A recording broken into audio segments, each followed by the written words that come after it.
Assalamualaikum warahmatullahi wabarakatuh. Alhamdulillah wa kafa, wassalatu wassalamu ala nabiyil mustafa wa ala alihi wa sahbihi wa man ihtada. Anak-anakku semuanya yang saya cintai karena Allah Subhanahu wa taala, di antara perkara yang harus betul-betul kita perhatikan sebagai seorang muslim adalah bagaimana kita menjaga lisan kita.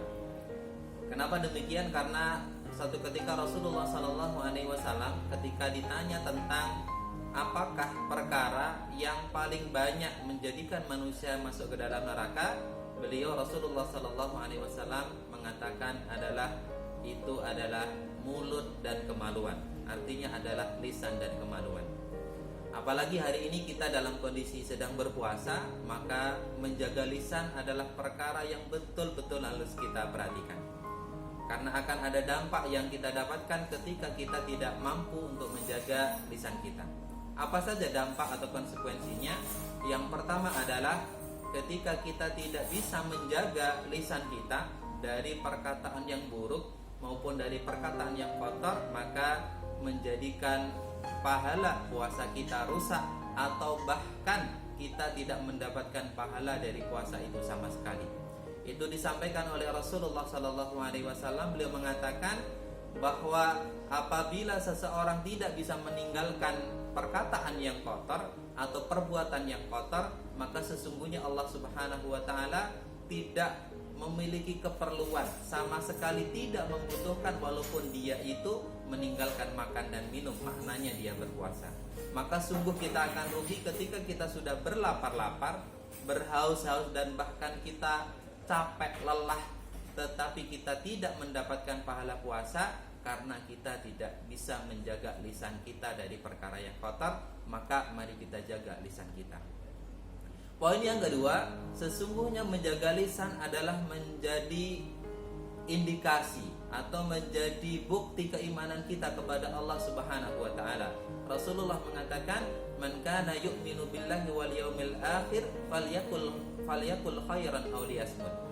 Rasulullah mengatakan, barang siapa yang beriman kepada Allah dan hari akhir, maka hendaknya dia berkata yang baik atau diam.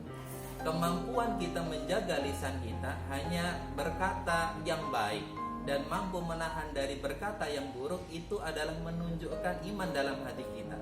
Karena sesungguhnya apa yang keluar dari lisan kita itu menunjukkan apa yang ada di dalam hati kita.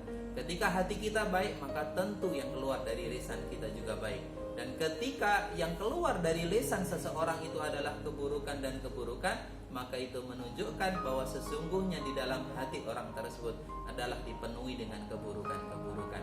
Maka kita jaga lisan kita dengan yang pertama adalah menjaga hati kita. Kemudian poin yang ketiga. Poin yang ketiga, anak-anakku semuanya, sesungguhnya dengan menjaga lisan kita, kita mendapatkan jaminan dari Rasulullah SAW untuk masuk di dalam surga. Rasulullah SAW di dalam salah satu hadisnya beliau mengatakan, barang siapa yang menjamin untuk menjaga lisan dan kemaluannya, maka aku akan menjamin dia untuk masuk di dalam surga. Siapa dari kita yang tidak ingin mendapatkan jaminan untuk masuk surga? Maka tentu semua kita menginginkan untuk mendapatkan jaminan masuk surga. Maka di antara cara yang bisa kita lakukan supaya kita mendapatkan jaminan masuk surga oleh Rasulullah SAW adalah dengan cara kita menjaga lisan kita.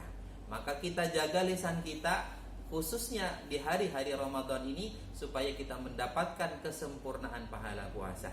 Jangan sampai tutur kata kita di rumah menyakiti orang tua kita, menyakiti tetangga kita, atau menyakiti siapapun yang berada di sekitar kita. Dan bagaimana kita mengusahakan setiap kalimat, setiap kata yang keluar dari lisan kita itu membawa kebaikan baik bagi diri kita maupun kepada orang lain. Semoga dengan itu semuanya di antara langkah kita menuju hamba-hamba Allah yang bertakwa. Demikian sedikit dari saya, anak-anak semuanya. Billahi taufiq wal hidayah. Assalamualaikum warahmatullahi wabarakatuh.